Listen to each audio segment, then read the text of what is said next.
In our first episode of Season 5, we have a special guest, Joe DeMears, starter for University of Washington.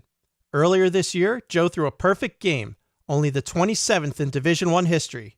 Joe has been Angel Borrelli's client for the last 11 years. She not only keeps him injury-free, but makes sure his strength training and mechanics stay in check.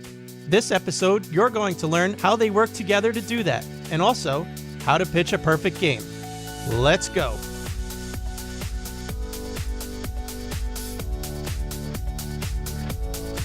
All right, so here we are, Season 5, Episode 1 of Baseball Pitching The Fix, featuring baseball pitching motion expert Angel Borrelli. And Angel, can you believe we are on Season 5? I know. Hi, Joe. I'm so glad to be here. So glad. Yeah, me too. And we're kicking off our 5th season with a very special guest, Joe DeMears from the University of Washington, who we also like to call Mr. Perfect since he just pitched a perfect game. But That's funny. But Angel, you actually have known Joe for a long time, so why don't you introduce him to our listeners?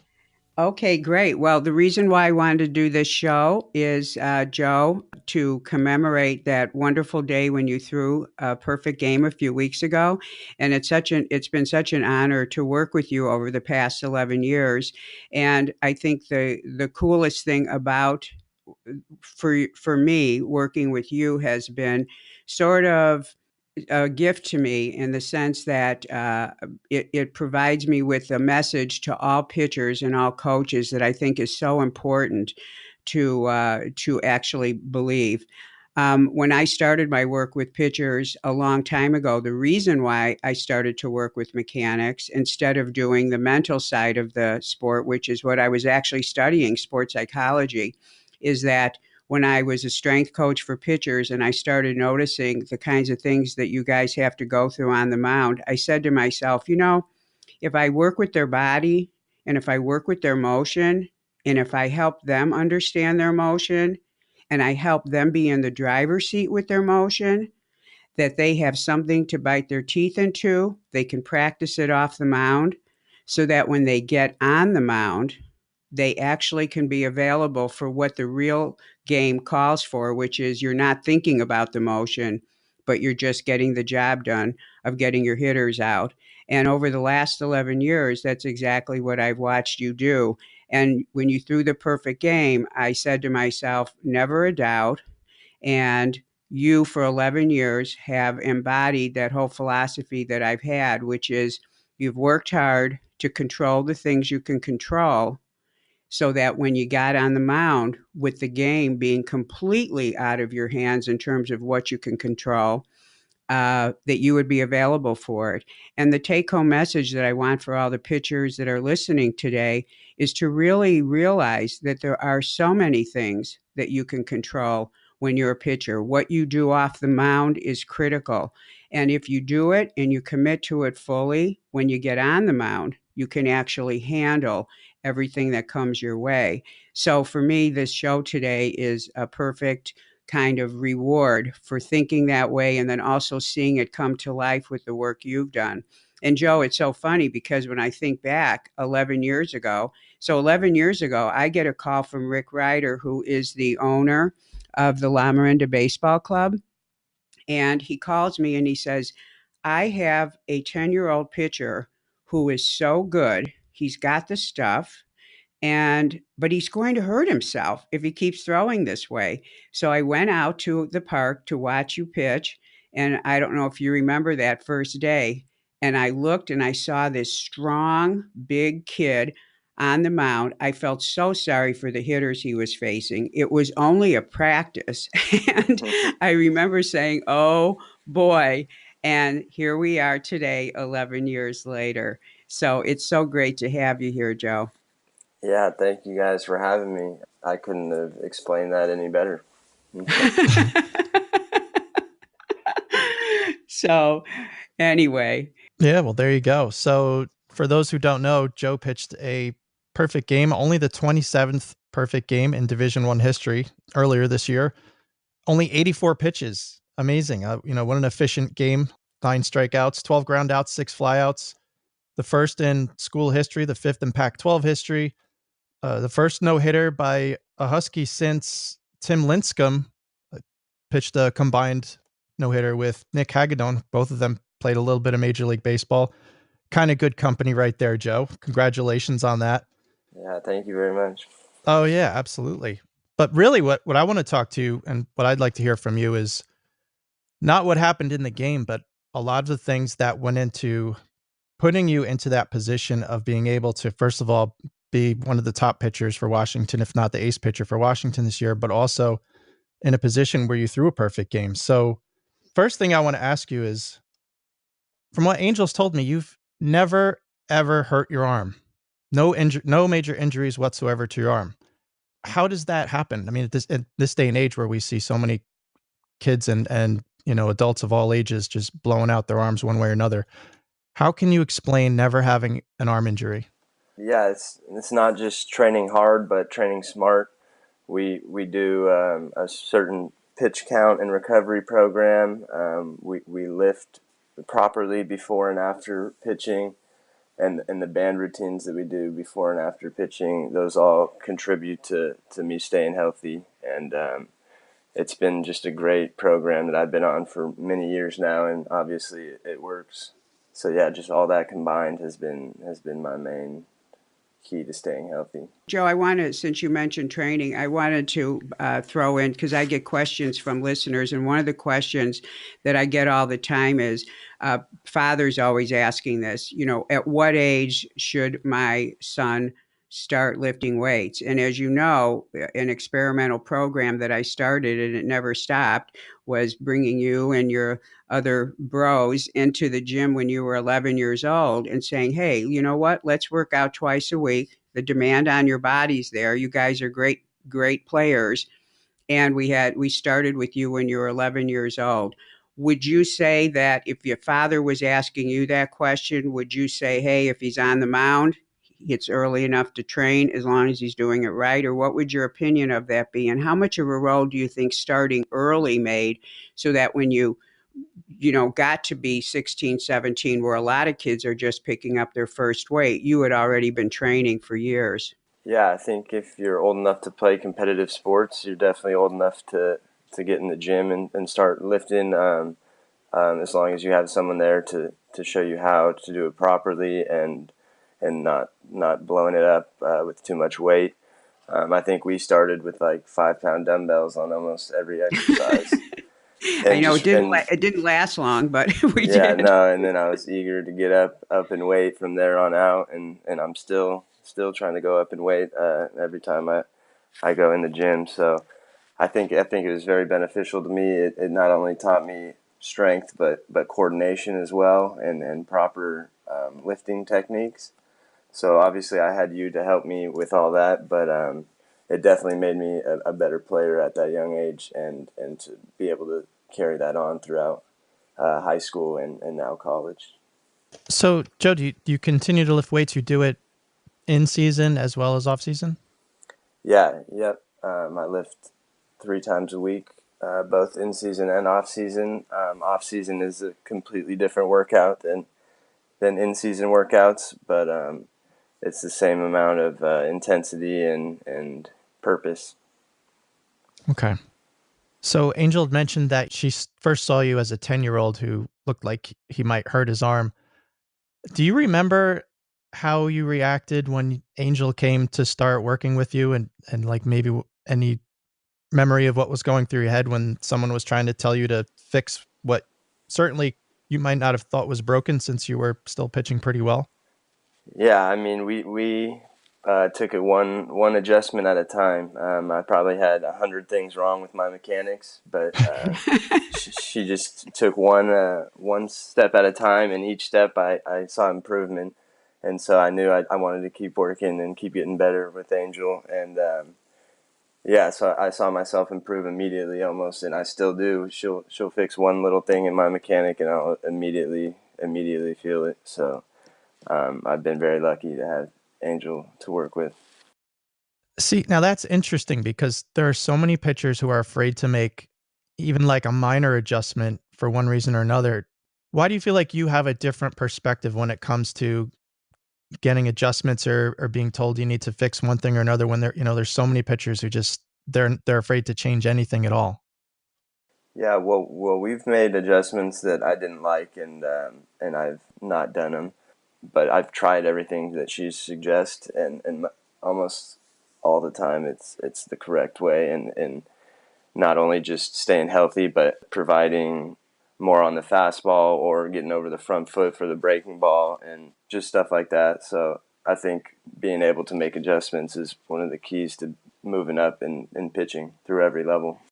Yeah, and for both of you and for the listeners, I think that a key component that Joe lives by and may not articulate it this way, but he's always looking at the big picture. And to me, that is the way to approach things. If you are looking at the small picture, you're only concerned with throwing balls or throwing strikes, getting guys out without thinking about if this is something you can do or learn to do on a consistent basis.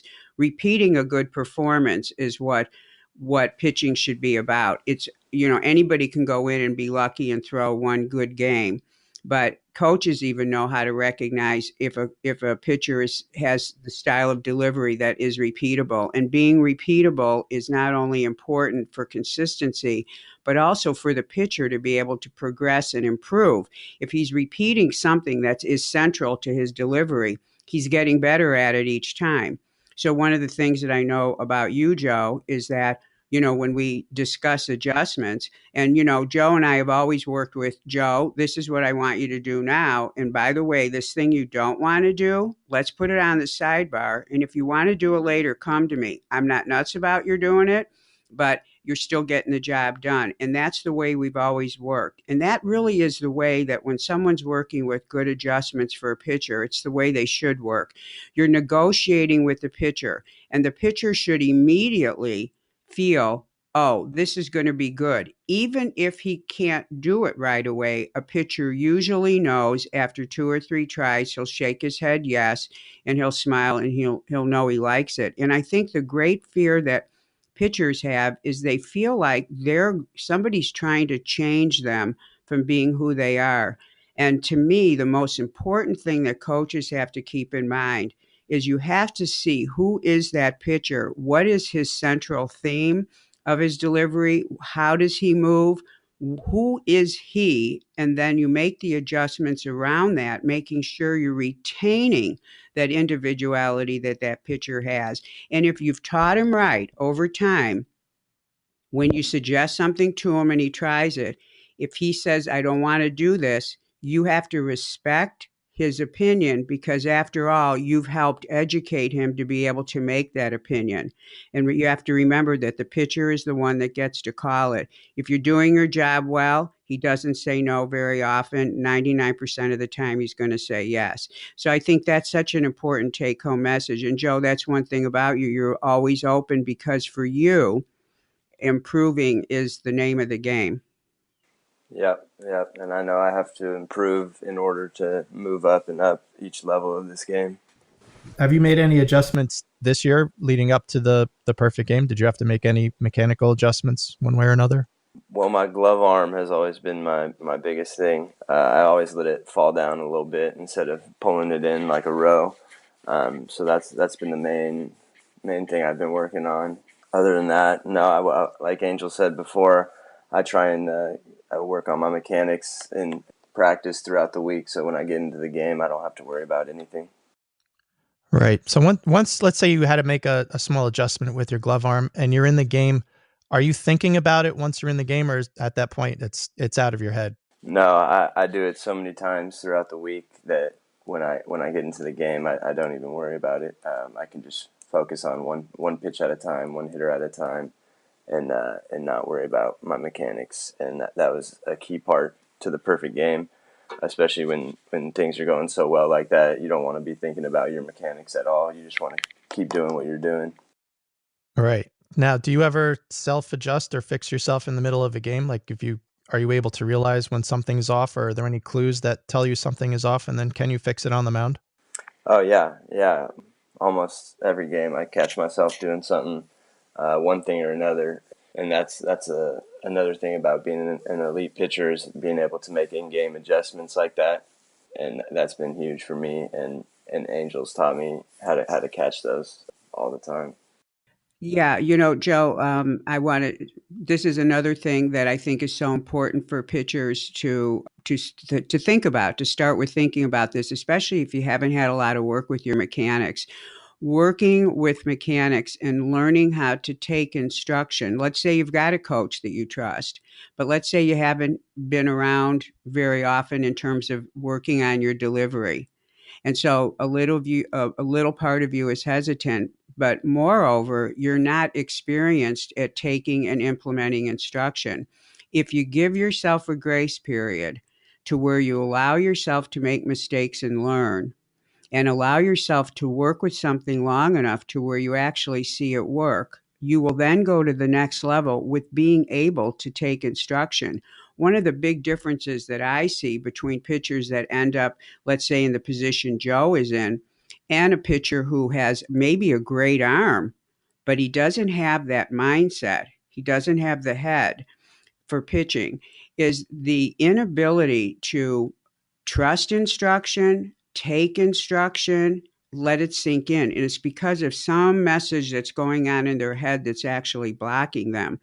So, as a pitcher, learning how to take instruction, as long as you're with people you trust, is a very important component to becoming a good pitcher.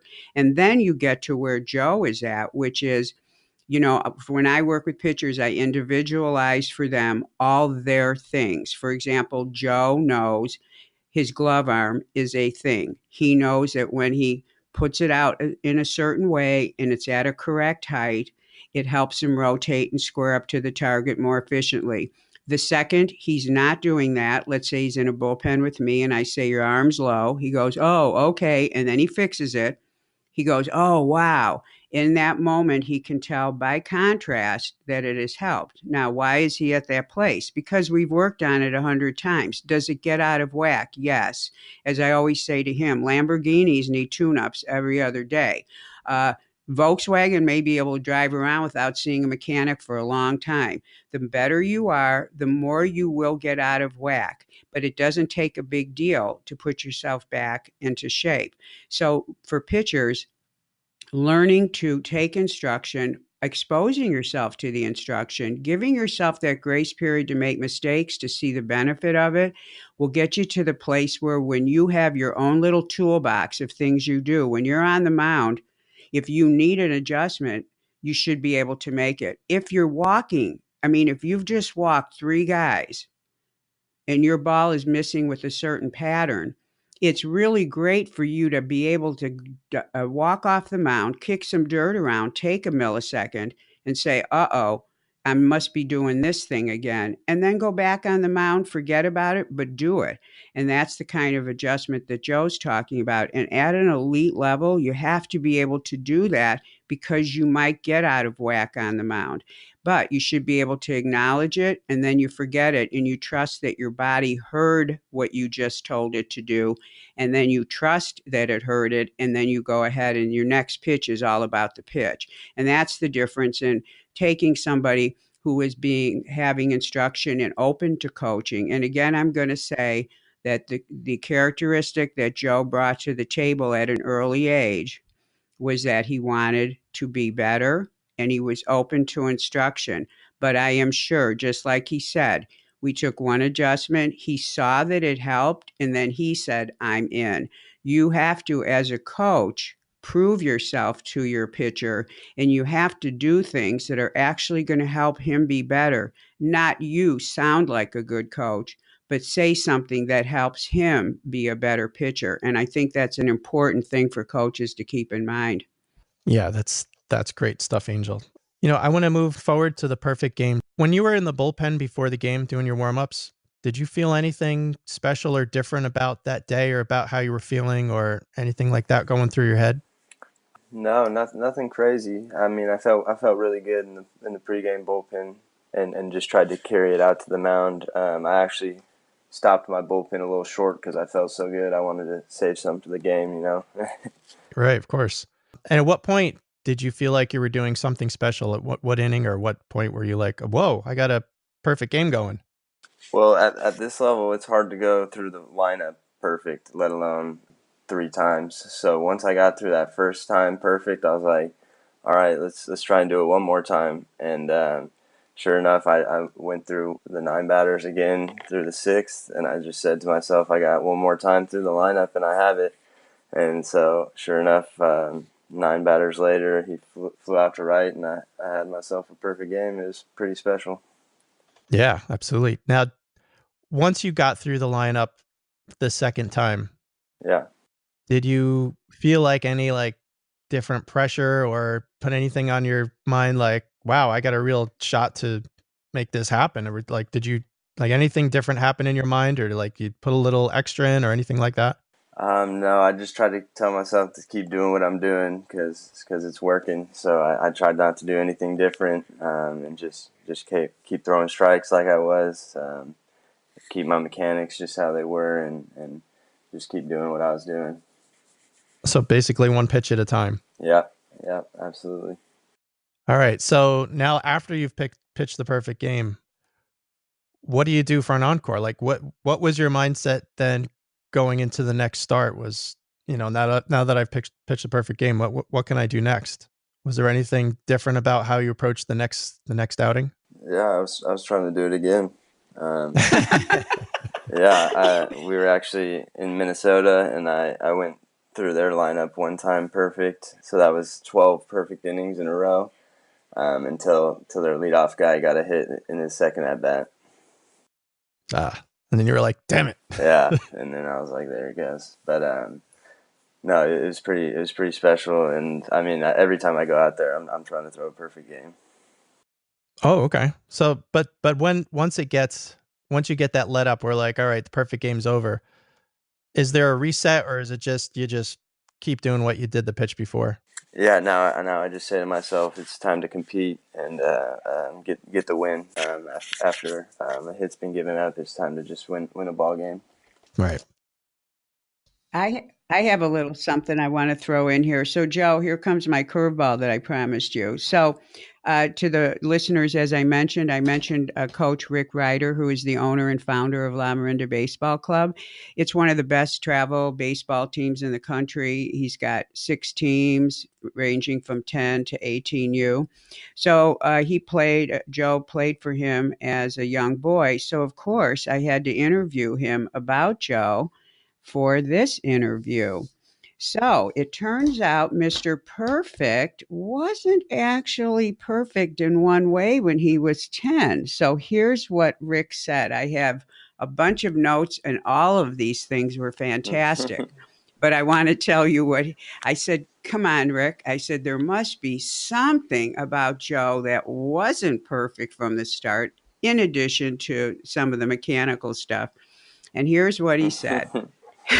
Do you know what I'm going to tell you? I don't, but I'm eager to see what it is. Because I want everyone to hear about this, because it's something that you did that you overcame. In fact, you overcame it by the time you were 12. And if you hadn't overcome it, we would not be probably having this interview right now. You may actually not even be at UW. So he said that one of the things about you when you were 10, obviously you were awesome. Obviously you were big. Obviously you were strong. You had a great head for baseball, and you were quite the competitor. He said, but you had no control over your emotions.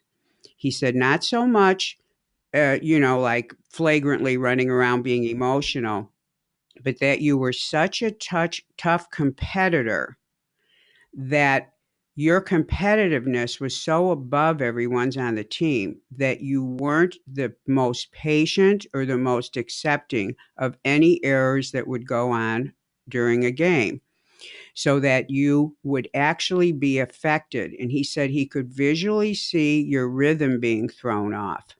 He could visually see you being affected. And he said, and that was when you were 10. And he said that by the time you were 12, because you knew that was a problem, and I'm certain that he discussed it with you, he said he saw you starting to work on that. And he said, by the time you were 12, you had completely overcome that being affected by things that didn't go right in the game. And when I heard that, I was surprised because, of course, I never witnessed it, but I thought it was a fantastic thing for the fathers of youth pitchers to hear and for pitchers to hear who still have not overcome that. And I want you to talk about, first of all, do you remember way back when you weren't an expert at controlling the mental game? Man, now that you say that, yes, I do. I try to block it out, but yeah, I remember I could be a little bit emotional, maybe even somewhat of a baby. That is very interesting. And so, Yeah, did you know it? And what was your plight to overcome it? Because listen, I think this is the difference in pitchers that every coach listening knows this. We know the guys who have the stuff, and the stuff is you've got the head and you've got the arm and you got the smarts. Okay. It's just as simple as that. But you have the attitude and you know how to handle yourself, demeanor on the mound. So that's why anybody who knows you on the mound now knows you have like an amazing demeanor. I mean, it's amazing. So that's why when I heard this, so you transformed yourself. And I think stories of transformation are important for pitchers to hear because there's going to be somebody who hears this podcast who says, man, that's me. And they need to see that it can be overcome. Tell us all about it and how you got out of it. yeah. I mean, that was just part of me maturing as a person and a player, and I really worked on just not letting anything that I can't control affect me or my performance, because I would notice it affect my performance. I would kind of go downhill after something went wrong. So I just really stuck to it and tried to take it one pitch at a time after that. And my dad was a big help in that too, saying that I can't be doing that stuff on the field. It looks bad, and that I just need to focus on what I can control. Wow. That is amazing. And before I leave the topic of Rick Ryder, I want to tell you, I said to him, so what did you think when you heard that Joe threw a perfect game? Since, he and I have been with you since the beginning. And I said, what did you think? And his exact statement was, I said to myself, it was just a matter of time. Nice, huh? Yeah, that's awesome. I appreciate Rick and everything he's done for me. Yeah, he's a great coach. We hope to have him as a guest to educate fathers on youth pitching. But speaking of parents, Joe, you have a set of parents that are, it's hard to describe them because they are, wow, I don't know how to describe them. Supportive, non-interfering, amazing, just perfect in so many ways, from saying that as a person that's looking from the outside in. And there's so many things that parents can do that they don't intentionally want to do, but that can cause problems for their child that's an athlete. Do you know what I'm talking about? Yeah, absolutely. Yeah. So let's talk about if you were, because we have a lot of fathers listening, and the fathers that, of course, working one on one, especially with pitchers of all ages, I spend a lot of time talking to the parents and mostly the fathers. And every father loves his son, and every father expresses it in a different way. And every father wants the best for their son, and every father goes about trying to have their son have that in a different way. What do you think if you were talking to fathers who have sons that fail, sons that succeed, sons that, upset them when you see different behavior at games? What would you say are the magic ingredients or the kinds of things that a father should think about or understand about their son while he's on the mound? And also, what they can do as a father to be as supportive as yours is. Yeah, well, my dad was awesome. I don't think he ever said a negative thing about me. He would always just keep it positive, and he would suggest things that where he thinks I could improve. and he wouldn't force anything on me. He wouldn't yell or anything. He would just suggest ideas on where I can improve my game. And if I didn't want to talk at that moment, he wouldn't pressure me to talk or anything. So I think the way he went about it was to just let me do my own thing and learn from my own mistakes. And he was just there to support me the whole time. Wow. So, Joe, do you ever notice your dad or your mom while you were pitching a game at all? I mean, yeah, I can hear my mom cheering every game, but other than that, no, they would be at every game. They would be in the stands watching and cheering, but never anything crazy.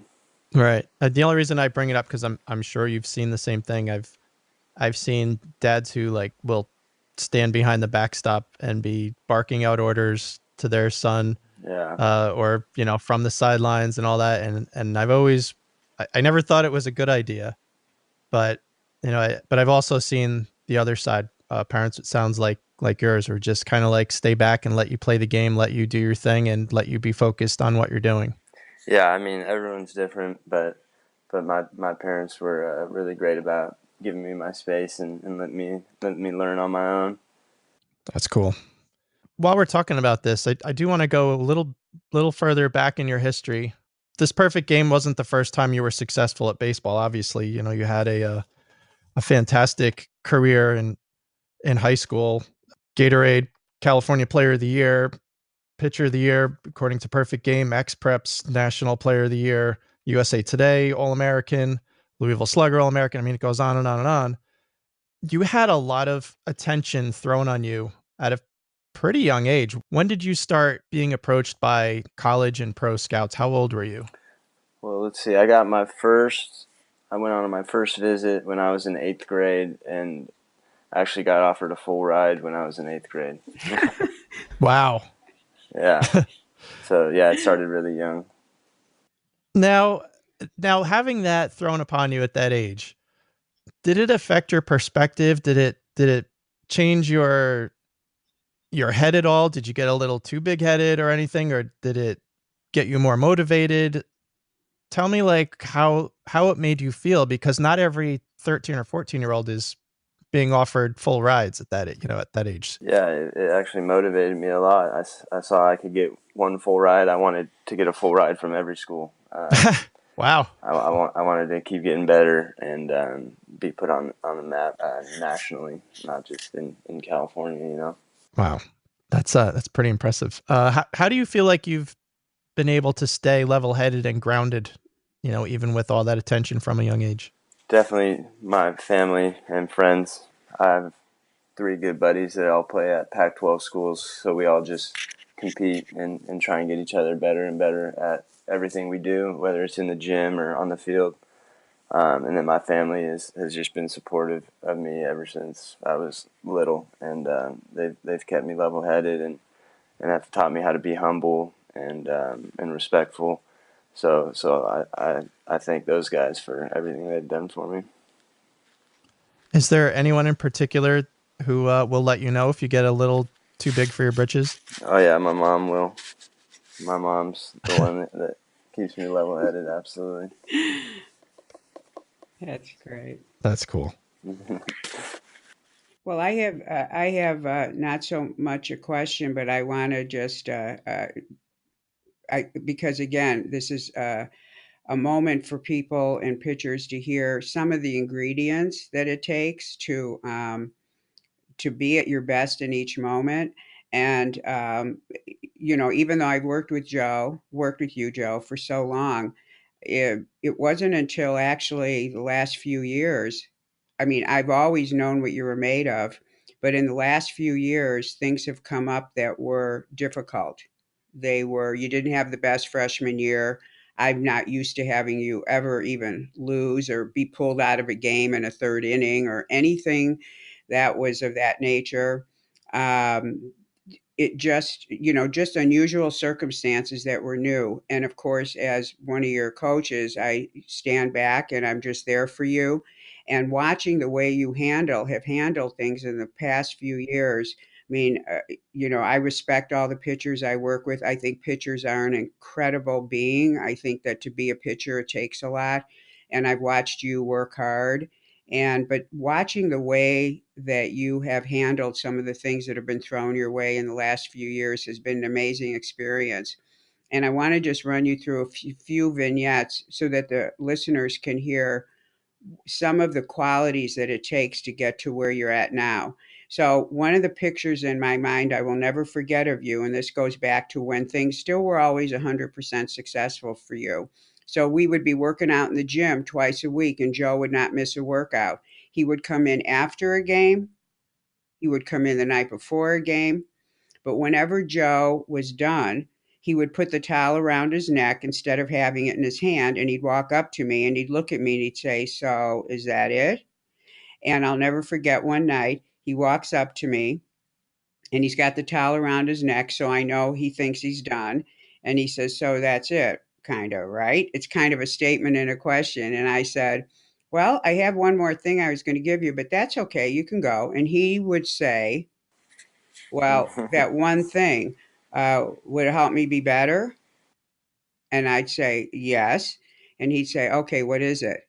And that was a moment that I will never forget because I'm in the gym all the time with pitchers, and not everybody is like that. So I want every pitcher that's listening to this to think about that one more thing you might be able to do, that when you're deciding to do it, you don't check in with your fatigue level. You check in, or let's say your motivation level, you check in with your intent level and having the intention of being good.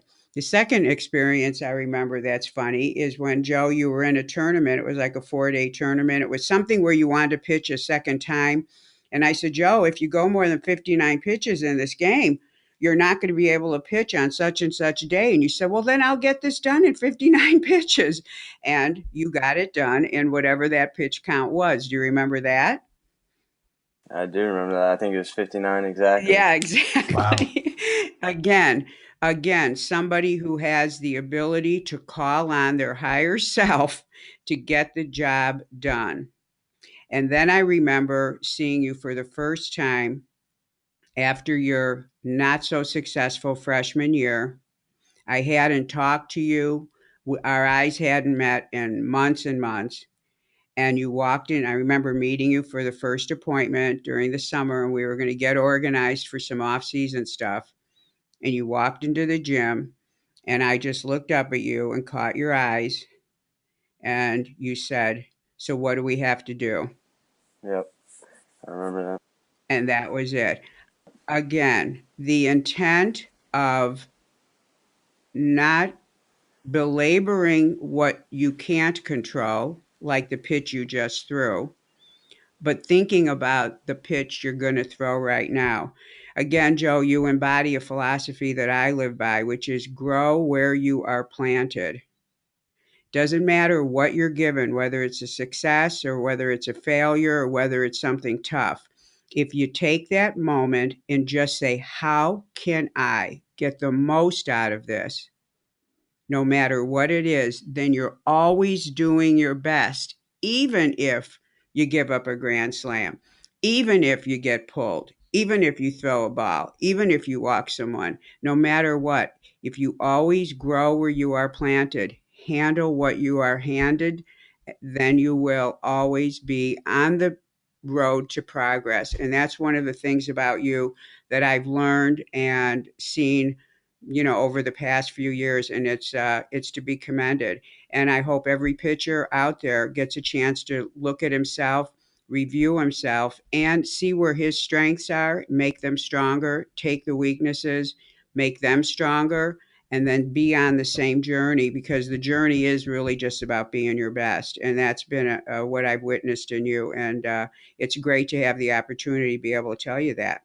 Yeah, well, thank you. I try and take pride in that. Absolutely. Yeah, Angel alluded to your freshman year at Washington didn't exactly go the way you planned. Do you feel like did you lose any confidence after that season? Did it shake your confidence a little bit? I wouldn't say shook my confidence, but it showed me how much more I could improve and how much I had to work on. So I was ready to go after that year. I knew I had a lot to prove. I knew I had a lot to work on. So I was pumped up to get going and improving. Do you have any advice for other pitchers and as far as making the adjustment from high school to Division I college? Yeah, I mean, it's a completely different game. You know, it's everyone's high school's best player on one team, and so it's a big adjustment. The game's quicker.